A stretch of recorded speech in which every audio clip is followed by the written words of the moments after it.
لساني يفقه قولي.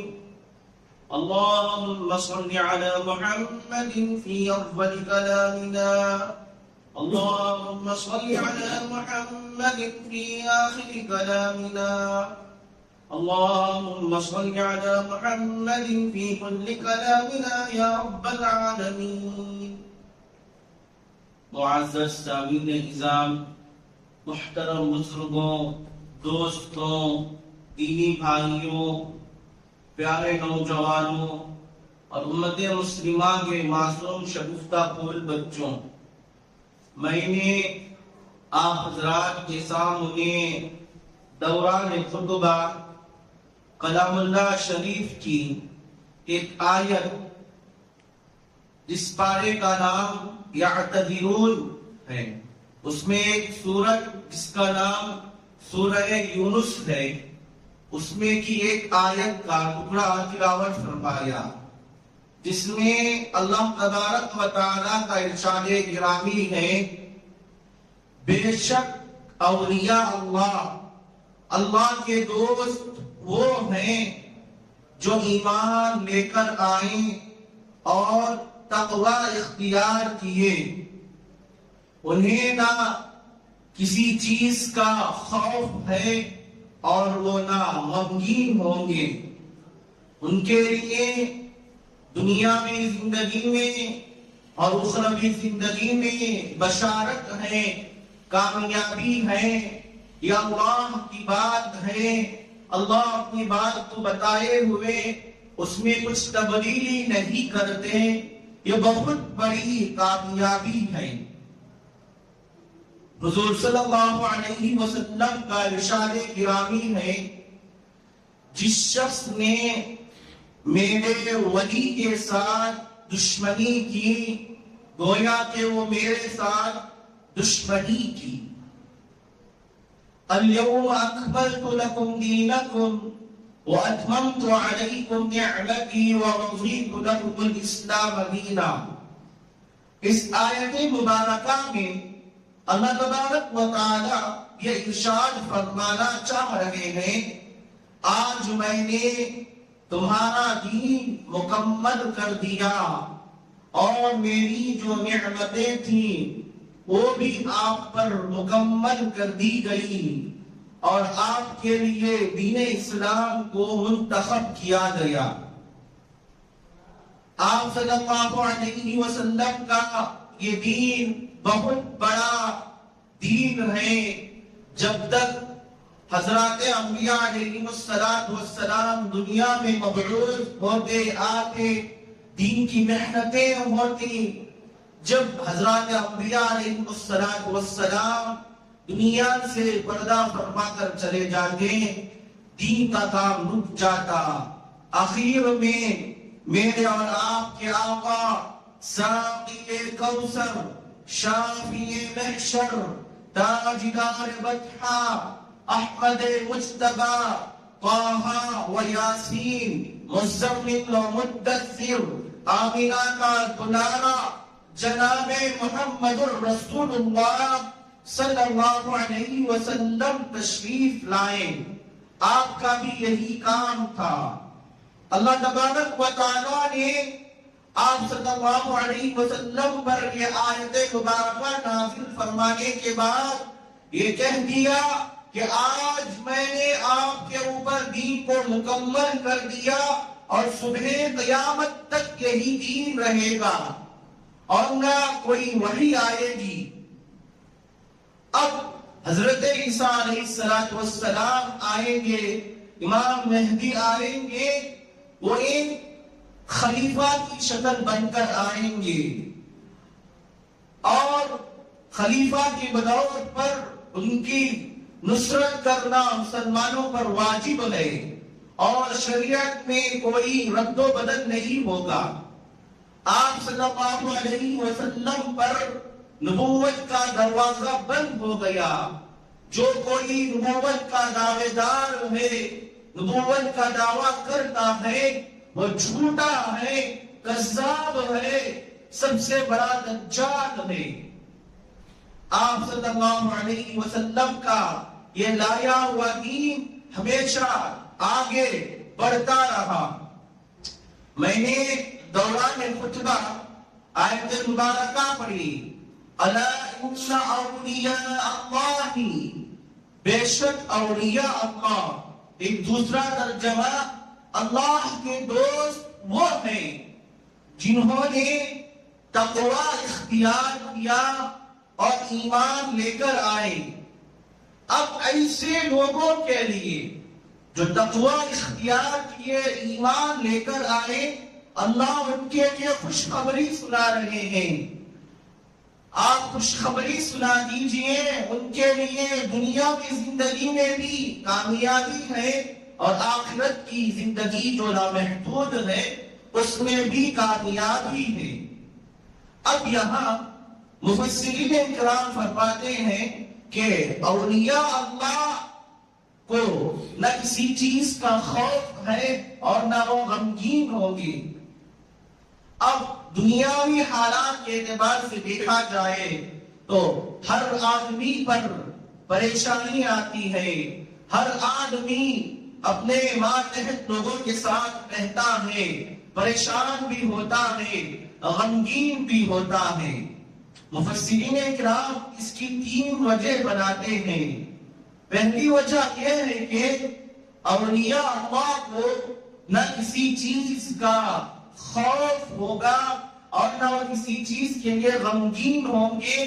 بغیر حساب و کتاب اور حساب کتاب کے بعد اللہ ان کو جنت میں داخل کر دے گا، اور جنت میں جو ہمیشہ رہنے کی جگہ ہے وہاں چلے جائیں گے۔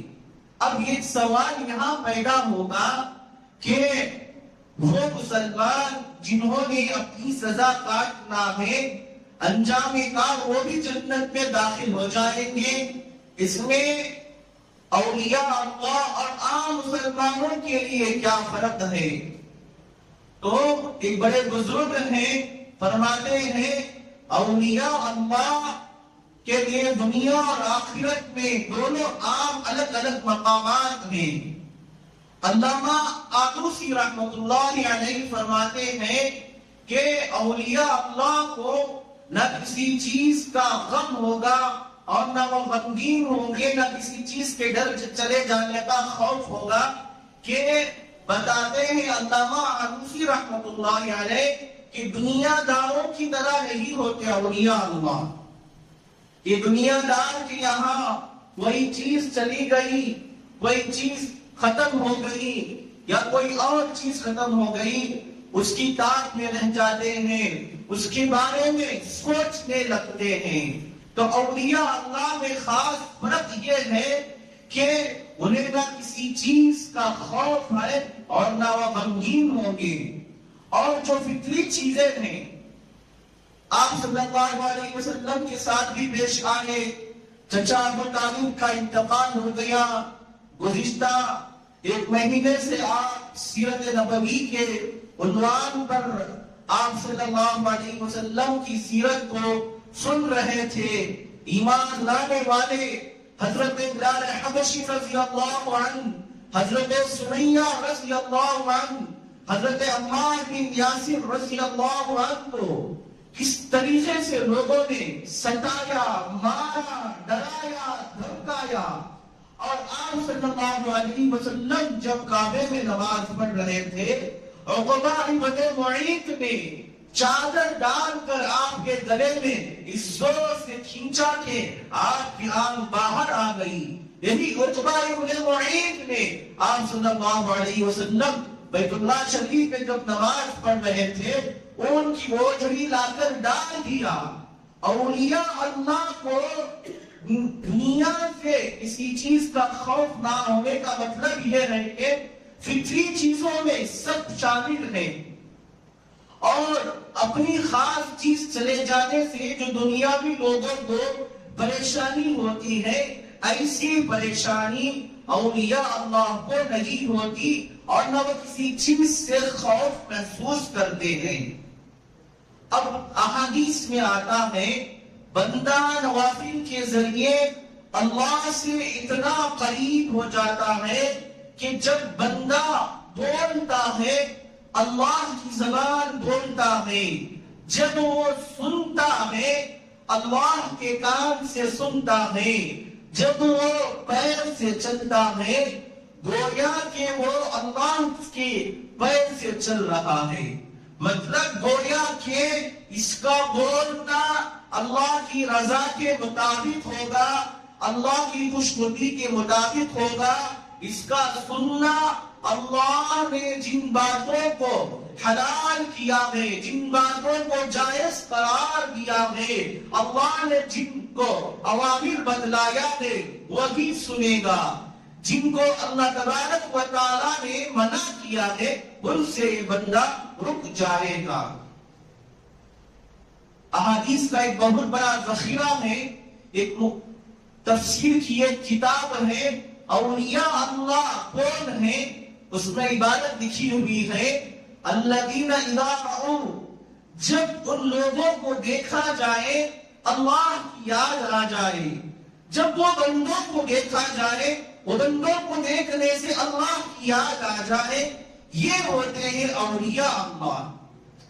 اب اولیاء اللہ کا یقین کیسا ہو؟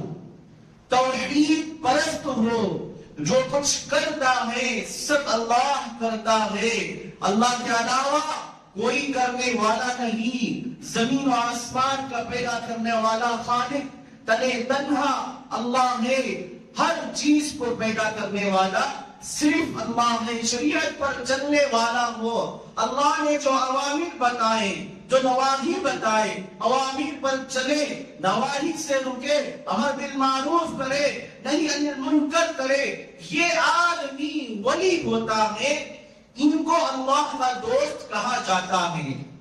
اب ایسے ولی پیدا ہو گئے کہ اللہ کے علاوہ کسی اور کے نام پر قربانی پیش کرنا، جانور ذبح کر دینا، اللہ کے علاوہ کسی اور سے مدد مانگنا، یہ تمام کے تمام مشرکانہ فعل ہے، یہ اللہ کے ولی میں شامل نہیں ہوتے۔ اللہ کے ولی کا یقین اللہ سے خالص لگا ہوا رہتا ہے، ہمیشہ اس کا تعلق اللہ سے رہتا ہے۔ جب یہ کسی سے دوستی کرتا ہے اللہ کا ولی، اللہ کا دوست اللہ کے لیے کرتا ہے، جب کسی سے بات کرتا ہے اس کی محبت خالصتاً صرف اللہ کے لیے ہوتی ہے، جب وہ کسی سے دشمنی کرتا ہے اس کی خالصتاً محبت اللہ کے لیے وہ دشمنی کرتا ہے۔ ایسا آدمی متقی پرہیزگار جا کر ولی بنتا ہے۔ ہر نبی ولی تھا، ہر نبی کا ولی ہونا لازمی ہے، اور نبوت اللہ تبارک و تعالی خاص چنندہ افراد کو عطا کرتے ہیں، اللہ جسے چاہتے ہیں اسے عطا کرتے ہیں۔ اور ولایت کا درجہ، ولی کا درجہ اللہ تبارک و تعالی آپ تمام انسانوں کے لیے کھولا رکھا ہے۔ جو آدمی زیادہ سے زیادہ نماز پڑھے گا، تلاوت کرے گا، ذکر و اذکار کرے گا، شریعت مطہرہ کے راستے پر چلے گا، اللہ کے اوامر پر چلے گا، اللہ نے جن اوامر سے روکا ہے ان سے رکے گا، امر بالمعروف کرے گا، نہیں عن المنکر سے روکے گا، صحابہ کے راستے پر چلے گا، تب جا کر آپ کے لیے ولایت کا دروازہ کھلے گا۔ آپ میں سے ہر ایک آدمی ولی بن سکتا ہے، قطب بن سکتا ہے، ابدال بن سکتا ہے، صحابی نہیں بن سکتا۔ صحابی کا جو مقام تھا اللہ کے نبی کے دور میں ختم ہو گیا، لیکن ولایت کا جو مقام آج بھی کھلا ہوا ہے، آپ کے پاس ہے، اللہ کے بتائے ہوئے اوامر پر آپ عمل کر کے ولایت کا درجہ حاصل کر سکتے ہیں۔ اللہ کی محبت عام ہے، جو آدمی اللہ سے قریب ہونا چاہے اللہ اسے قریب کر لیتے ہیں۔ ایک روایت کا خلاصہ ہے، اور جب بندہ اللہ سے ایک ہاتھ قریب ہوتا ہے اللہ اس سے 2 ہاتھ قریب ہوتے ہیں۔ جب بندہ چل کر اللہ سے آتا ہے اللہ اسے دوڑ کر آتے ہیں. جب بندہ اللہ سے قریب ہو جاتا ہے اللہ اسے دل سے لگا لیتے ہیں. انہی اولیاء اللہ میں سے محبوب سبحانی شیخ عبد القادر جیلانی رحمت اللہ علیہ ہیں، جن کا مقام و مرتبہ ولایت میں سب سے اعلیٰ مقام ہے. اللہ تبارک و تعالیٰ نے ایسا علم عطا کیا تھا شیخ عبد القادر جیلانی رحمت اللہ علیہ کو. جب وہ وعظ کرتے، تقریر کرتے، کئی آدمی جنت کا تذکرہ سن کر، جہنم کا تذکرہ سن کر ولیوں کی روح قبض ہو جاتی. بہت بڑے ولی کامل محبوب سبحانی شیخ عبد القادر جیلانی رحمت اللہ علیہ گزرے ہیں. ولی اللہ تبارک و تعالی اپنی طور سے جب بندہ نمازوں کا، تلاوت کا اہتمام کرے گا، اللہ کے بتائے ہوئے راستے پر چلے گا، اللہ اسے ولی بنائیں گے، ولایت کا درجہ عطا کریں گے. اگر کوئی ایسا ولی ہے جو نماز نہیں پڑھتا، داڑھی نہیں رکھتا، اپنے آپ کو ولی کہتا ہے، اس کے تمام کام شریعت کے خلاف ہو، یہ اپنے آپ کو ثابت کرے کہ میں ولی ہوں، یہ ہرگز ولی نہیں، یہ دھوکہ دے رہا ہے. ولی اسے کہتے ہیں کہ اس کا دل اللہ سے جڑ جائے، اس کا تعلق اللہ سے جڑ جائے، اس کے دل کا نیٹ ورک اللہ کے نیٹ ورک سے جڑ جائے، اور جو سوچتا ہے اللہ کے لیے سوچتا ہے، جب بولتا ہے اللہ کے لیے بولتا ہے، جب کسی آدمی سے ملاقات کرتا ہے اللہ کے لیے ملاقات کرتا ہے، شریعت کا پابند ہو، ایسے آدمی کو ولی کہہ سکتے ہیں. انہی اولیاء میں سے شیخ عبد القادر جیلانی رحمت اللہ علیہ نے. میں آپ کو بتلا دوں کہ شیخ عبد القادر جیلانی کا تذکرہ انشاءاللہ اگلی جمعہ کروں گا. اس سے پہلے ان کے والد صاحب کا ایک ایسا جامع قصہ ہے، ہر ایک کے لیے عبرت کا مقام ہے. اللہ اکبر، کیسے افراد اس امت مسلمہ میں گزرے، کیسے لوگ ہمارے لیے مثال دے کر چلے گئے. آج ہمیں ان مثالوں کو دیکھ کر اپنے آپ کو، اپنے ایمان کو مضبوط کرنا ہے، اپنے آپ کو ان نوجوانوں کی طرح اللہ کا خوف پیدا کرنا ہے. حضرت عبداللہ عبد القادر جیلانی رحمت اللہ علیہ کے والد کا نام عبداللہ. حضرت عبداللہ ایک دن گھر سے نکلے، راستے سے جا رہے تھے، بھوک لگ گئی. اب راستے میں ندی کا کنارہ تھا، ایک سیب بہتا ہوا نظر آیا. بھوک بھی بہت شدت سے لگ رہی تھی تو انہوں نے اس سیب کو اٹھا کر کھا لیا. ابھی پورا نہیں کھائے تھے، آدھا ہی کھائے تھے کہ خیال آیا میں تو اس کے مالک کی اجازت کے بغیر کھا لیا. اب یہ جہاں سے سیب بہتا ہوا آیا اس کی تلاش میں نکلے. جاتے جاتے اس باغ کے پاس پہنچ گئے اور جا کر معلوم کیا کہ ایک باغ کس کا ہے.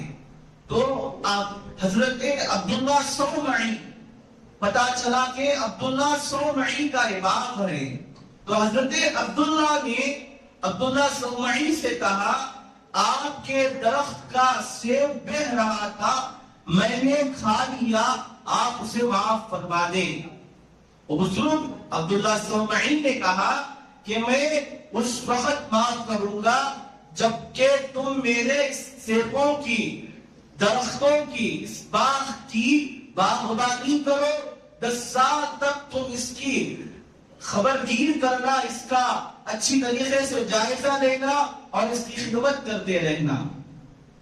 تو حضرت عبداللہ 10 سال تک سیبوں کے درخت کی خدمت کرتے رہے، اسے پانی دیتے رہے. جب 10 سال کا وقفہ گزر گیا تو حضرت عبداللہ صومعی کے پاس آئے اور ان سے کہا کہ عبداللہ صومعی، میرے آقا 10 سال کا عرصہ بیت گیا ہے، آپ مجھے معاف فرما دیں۔ انہوں نے کہا جاؤ ایک سیب لے کر آنا۔ حضرت عبداللہ گئے، درخت سے ایک سیب توڑ کر لے کر آئے، اور جب عبداللہ صومعی نے کھایا تو سیب پھیکا نکل گیا۔ تو عبداللہ صومعی نے کہا تم 10 سال تک اس درختوں کی، اس باغ کی باغبانی کرتے رہے، تمہیں پتا نہیں چلا کہ کون سا سیب میٹھا ہے کون سا پھیکا ہے۔ تو حضرت عبداللہ نے کہا میرے آقا میں نے صرف آدھا سیب کھایا تھا، 10 سال تک اس کی سزا معاف نہ کر سکا، بھلا میں دوسرا سیب کیسے کھا سکتا ہوں؟ اللہ اکبر! کیا تقوی، کیا دیانتداری، کیا امانتداری تھی۔ تو حضرت عبداللہ صومعی نے کہا آپ کو میری دوسری شرط ماننا ہے۔ حضرت عبداللہ نے کہا ہاں بتلائیے کیا ہے؟ تو حضرت عبداللہ صومعی نے کہا میری ایک لڑکی ہے جو اندھی ہے، بہری ہے، لنگڑی ہے، آپ کو اس سے شادی کرنا ہے۔ حضرت عبداللہ نے قبول کر لیا، ہاں میں اس سے نکاح کر لوں گا۔ اب نکاح ہو گیا۔ اب جب حضرت عبداللہ اپنی دلہن کے قریب آئے تو دیکھا کہ ایک حسین و جمیل عورت، خوبصورت لڑکی ہے جو پردے سے ڈھکی چھپی ہوئی ہے، ہاتھ بھی ہے، پیر بھی ہے، کان بھی صحیح سلامت ہے۔ فوراً دوڑے ہوئے بھاگ کر آئے، حضرت عبداللہ صومعی سے کہا کہ میرے سے اور یہ غلطی سرزد ہو گئی۔ انہوں نے کہا کیا غلطی سرزد ہو گئی؟ آپ نے کہا تھا اندھی، لنگڑی اور پیر سے معذور لڑکی ہے، اس سے نکاح کرنا، یا تو خوبصورت لڑکی ہے۔ تو حضرت عبداللہ صومعی مسکراتے ہوئے کہا حضرات اس بات پر، اس جملے پر غور فرمائے، اللہ مجھے بھی اس جملے پر عمل کرنے والا بنائے، آپ کو بھی اس جملے پر عمل کرنے والا بنائے، اور جہاں تک میری آواز جا رہی ہے اللہ ان تمام کو اس جملے پر عمل کرنے والا بنائے۔ حضرت عبداللہ صومعی نے کہا میں نے کہا تھا اندھی ہے، اندھی اس وجہ سے کہا تھا کہ یہ جب سے بالغ ہوئی ہے تب سے لے کر اب تک کسی غیر محرم کو نہیں دیکھی ہے۔ لنگڑی اس وجہ سے کہا جب سے یہ بالغ ہوئی ہے تب سے لے کر اب تک کسی غیر ضروری جگہ پر، کسی بری جگہ پر اپنا قدم نہیں لے کر گئی۔ اور کانوں سے بہری اس وجہ سے کہا کہ جب سے یہ بالغ ہوئی ہے تب سے لے کر اب تک اس کے کان میں کسی غیر محرم کی آواز نہیں پڑی۔ اللہ اکبر! کیسا مقام تھا جب حضرت عبداللہ صومعی کی بیٹی، جب دونوں کا نکاح ہوتا ہے، وہ نکاح سے آتے ہیں محبوب سبحانی شیخ عبد القادر جیلانی رحمت اللہ علیہ، ولایت میں کامل مقام آپ کو عطا ہے۔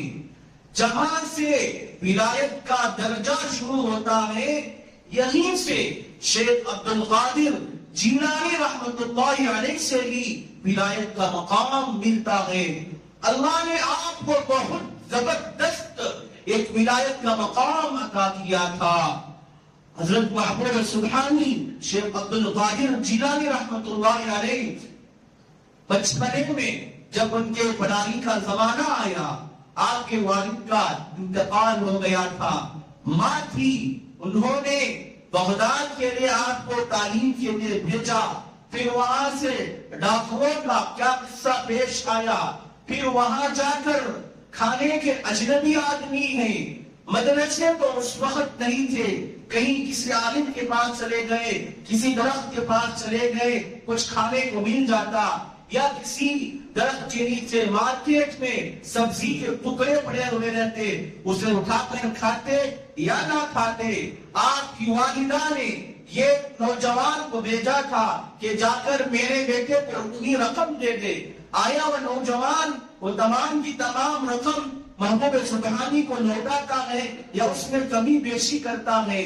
محبوب سبحانی ایک مرتبہ نماز پڑھتے ہیں، شیطان کہتا ہے آپ کی تمام نمازیں معاف ہو گئی۔ محبوب سبحانی شیخ عبد القادر جیلانی شیطان کو کیا جواب دیں گے؟